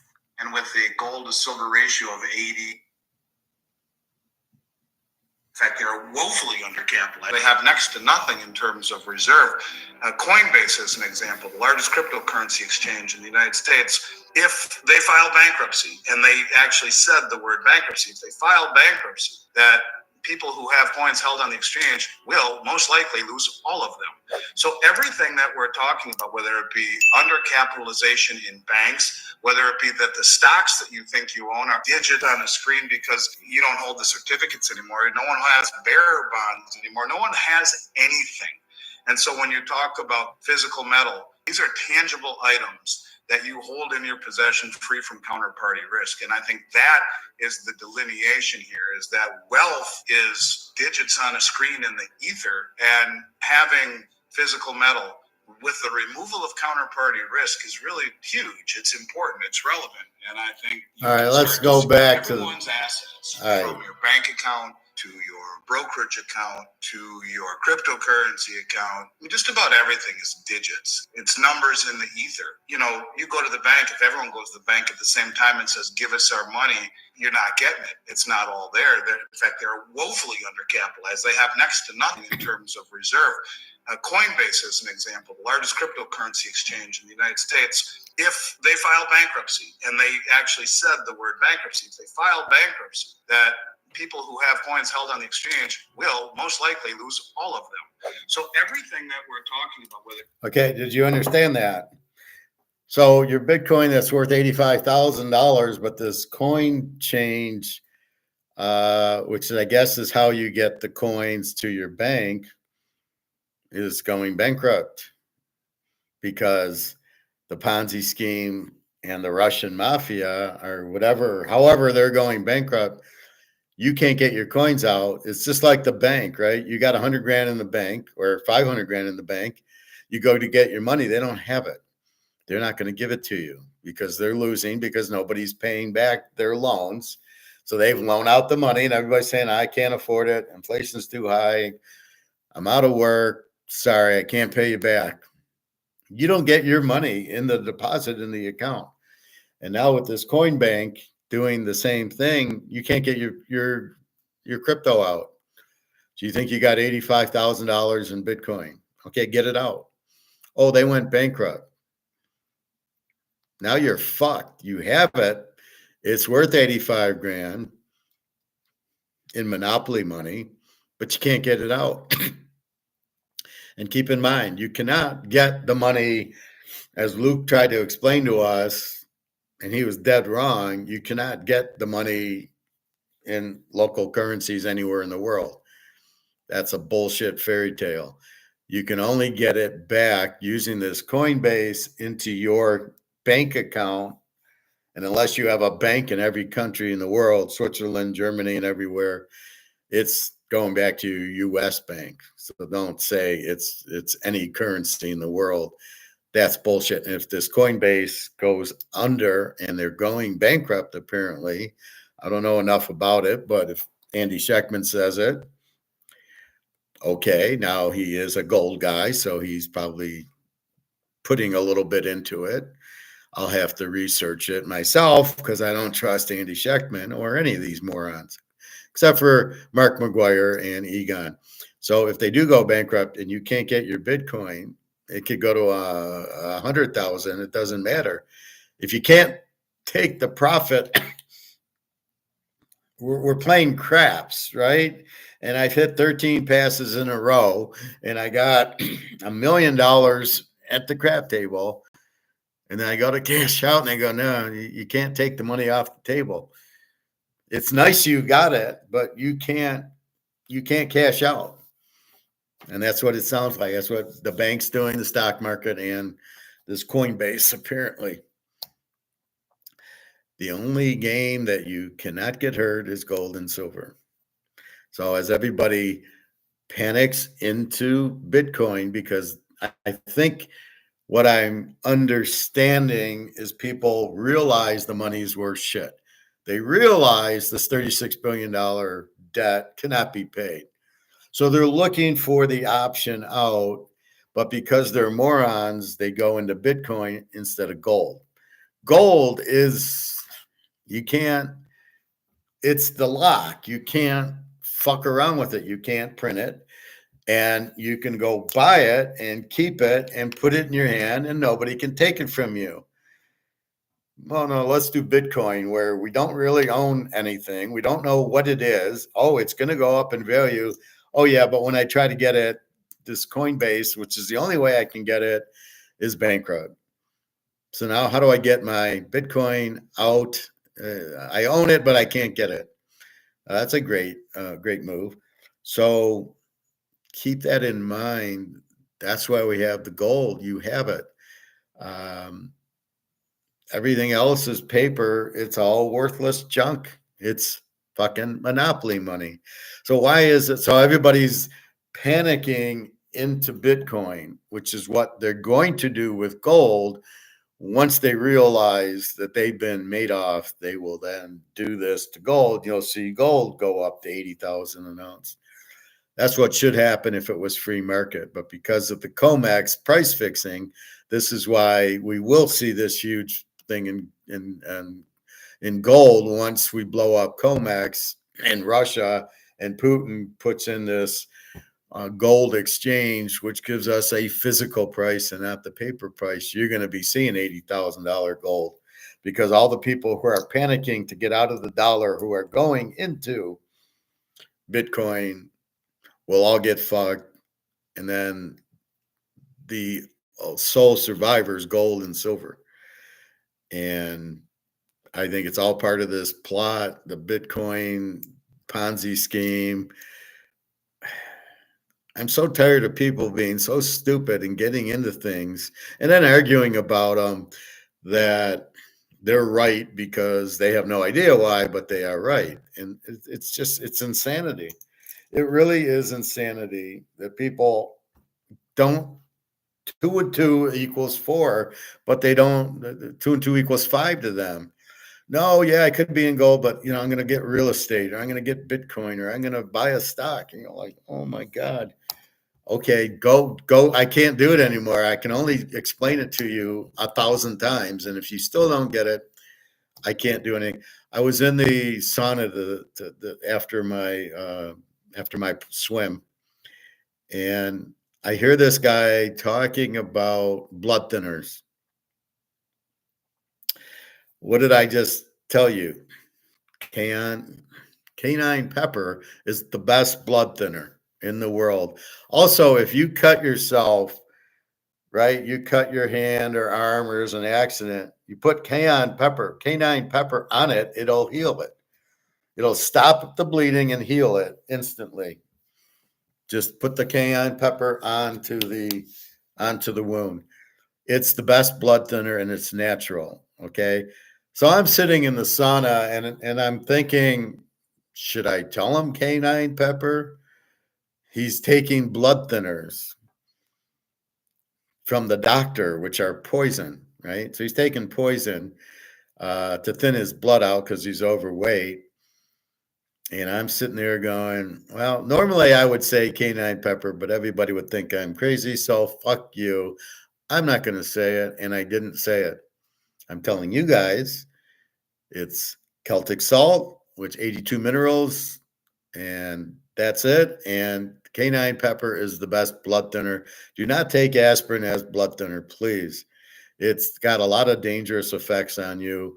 The canine pepper has no dangerous effects. It's just a herb, and it's very healthy for you. I eat it. I've been putting it on my salads and my eggs and whatever I'm eating. I take a salad to work. I'm putting Celtic salt and canine pepper. I just made a little bit of ribs, and I put canine pepper and the Celtic salt on it. I don't eat it natural, although Aaron Rodgers does, and everybody laughs at him. He'll get the last laugh, I suppose. But I do with the Celtic salt. I put a couple on my tongue and drink it. I could do it with canine pepper. If you're not feeling good, you can use that too. But it's, everything Dr. O'Neill keeps saying, ginger, yep, check. Lemon, check. Olive oil, check. This is why it's hard to go out to eat. If you were to get something at the restaurant, let's say you're getting an omelet at the restaurant. Well, in my kitchen, it's olive oil, and then I mix all my veggies and pour the egg over, and it's extremely healthy. There's no bullshit. In a restaurant, it's probably lard or margarine, which is killing you. That's shit. So you can't even get an egg at a Coney Island because chances are it's cooked with butter or lard, or not butter, margarine or lard. There's nothing wrong with butter. It's very healthy, but you don't want the vegetable oil, the sunflower oil. The only oil we want is olive oil. Don Corleone knew what he was doing in Italy. We saw that when me and Jenna were there. We saw olive trees, and I think I took some pictures of it. So they're just trees, and then you can see the little olives hanging down. It was kind of neat. I'll have to check and see. I think I took a picture or two of it. She did, but that was cool. So leave it to Italy with the olive oil to help everybody.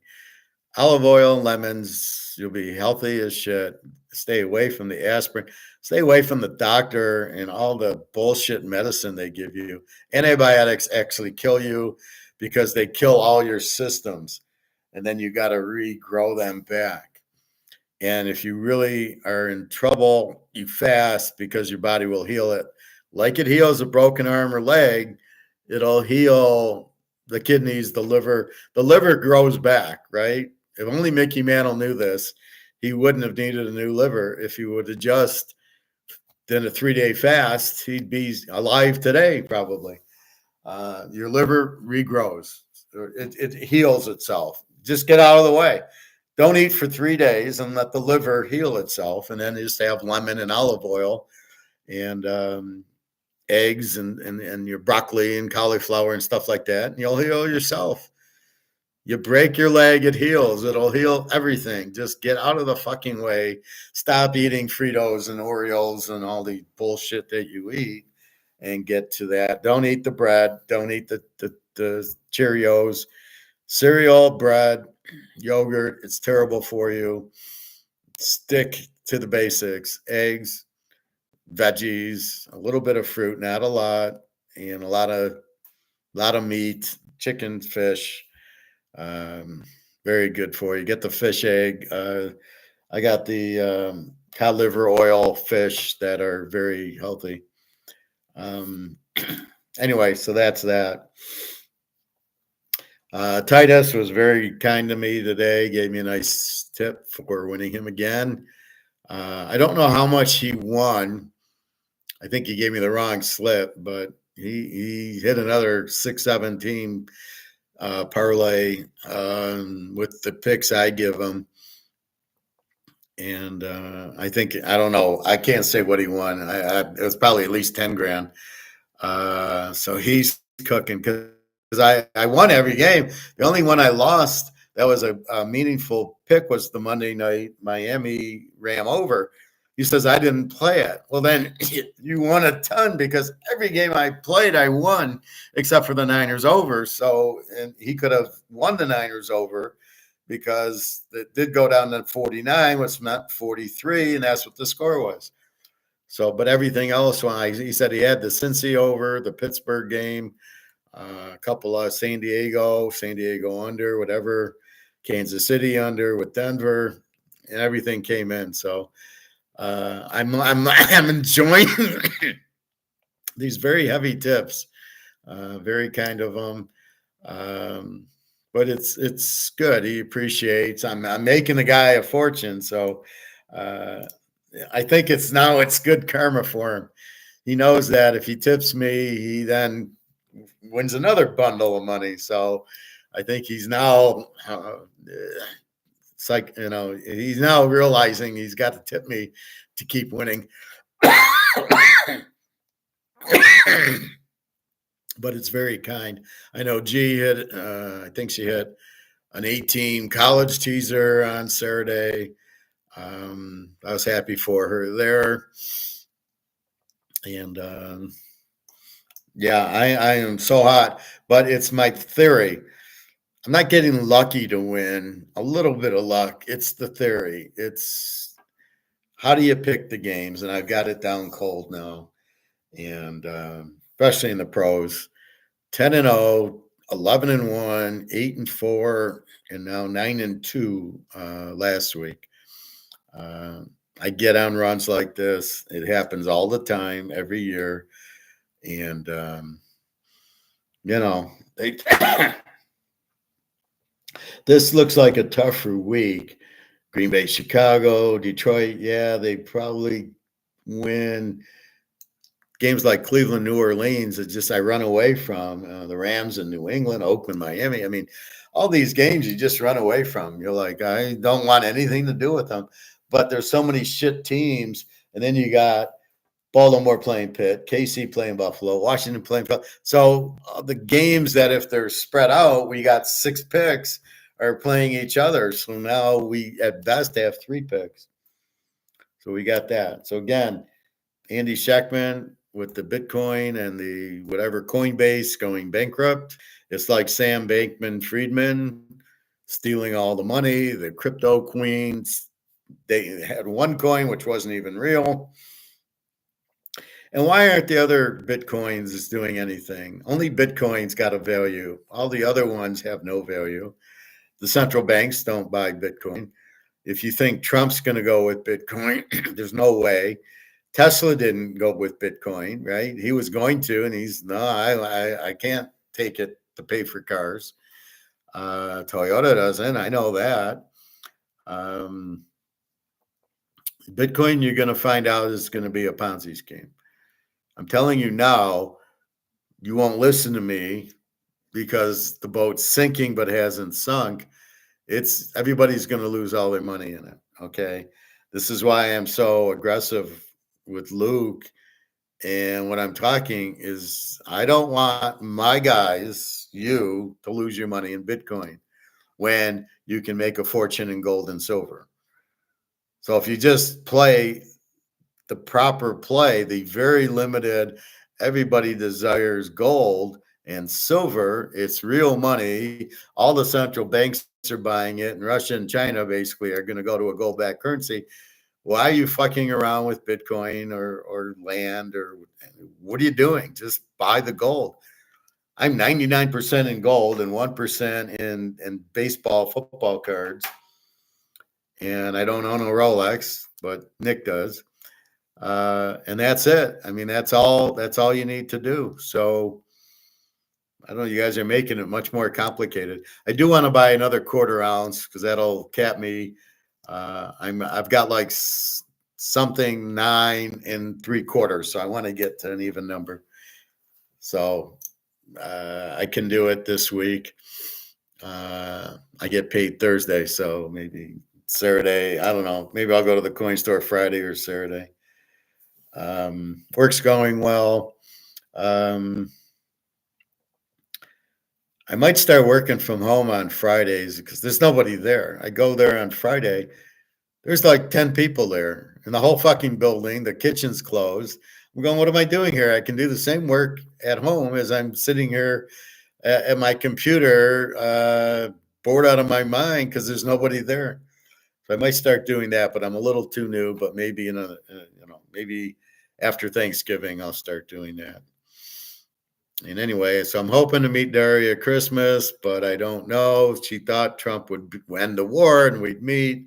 Then she's finding out January 5th. So she's, I think she's confused. I think she's scared. She doesn't want me to get hurt by coming to Russia, which I think I probably would go to jail because they'd say, well, you're an American. What are you doing here? You're obviously a spy. So I think that's her concern, which is a valid one. Then I said, well, we can go to Serbia or Turkey. And I don't think she wants to do that because of the problem. So that's our problem, really. But hopefully we'll be together soon. Anyway, so that said, I got to update football, pros, college. We got to check. And so that's what I hate. I'm not prepared for a Tuesday game in the MAC. I don't want anything to do with it. And all it does is tire you out if you pick it and watch it. No, I don't care. Maybe the Thursday games or the Friday games. I think the UCLA, we might bet some on Friday, but it's hard. I mean, these games, I did well last Friday. UCLA was good, and there was, I think, Boise or something. I don't know. There was a couple on Friday I did well on, and then again, but then it took me 3 days to figure out BYU Utah under, and I locked it and it won. So it took me, I missed it, and then I found it. Anyway, that's about it. Be safe, be well. Again, I don't know why gold is not showing up. It's really strange. I mean, I show you the gold every day and it shows.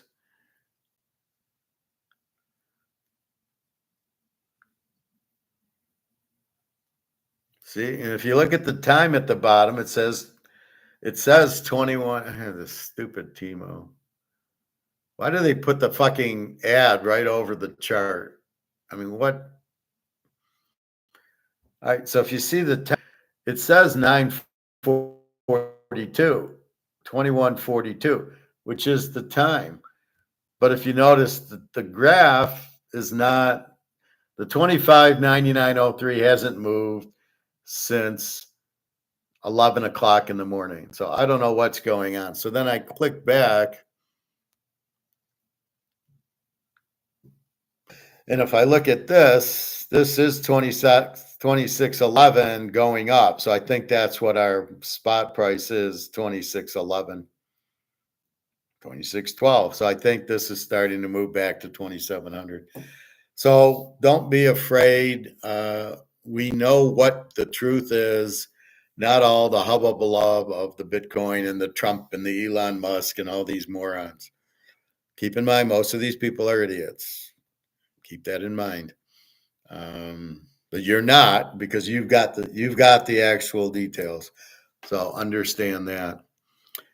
So be very careful. If you're in Bitcoin, take the money before, what is this one thing, Coinbase goes bankrupt, and then you can't get your money out. So be careful. It's a stupid system that, yeah, it goes up, but you can't cash out. Well, what good is it? That's like selling your stocks and they won't give you the money, or going to the bank and they won't give you the money, and all that's going to happen. And I show you that's happening in China. I got $1 million in the bank in China, but they won't give it to me. I can only get 5,000 out. It's coming here, right? So just be careful. Trump and the tariffs it'll be a major depression. It's the stupidest thing. I think he's doing it to get tax revenue, but it won't work because things will be too expensive. Nobody will buy any of it.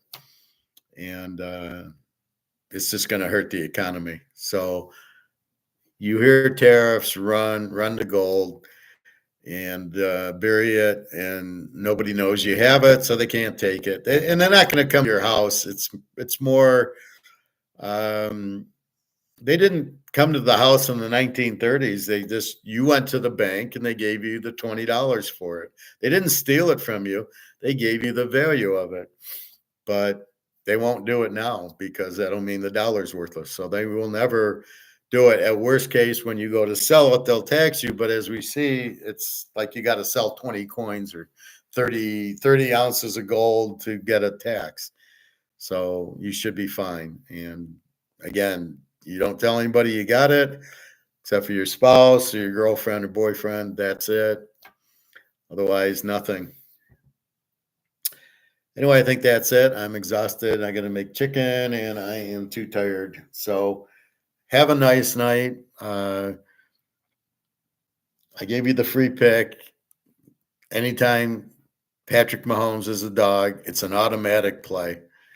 Unless Kelsey and all these guys are injured, which they're not, it's an auto, you take Mahomes because he wins the game. They can't stop him. He's too smart for him. He sees the field, and Buffalo doesn't have the defense. The only one that could really maybe is San Diego, but they already beat San Diego 17-10, didn't they? And then they just beat Denver, who could have had them if they could have kicked a field goal. Those are the type of teams that can beat KC, are these strong defensive teams. And KC still won. Buffalo does not have that defense of a San Diego or a Denver. So the Steelers maybe could beat Mahomes with their defense and Russell Wilson. That would be a good test. Not Baltimore. They don't have the defense. Their defense is terrible. Oh, my God. Anyway, that's what we got. So good luck this weekend. Tomorrow I'll update my pros right now. College is updated and ready to go, but we got to check injuries and we got to check the conferences, the conference races. And I'm too tired to go into that now. So I'll do it tomorrow, and then I will bring up all we're missing is Mac and who gives a shit.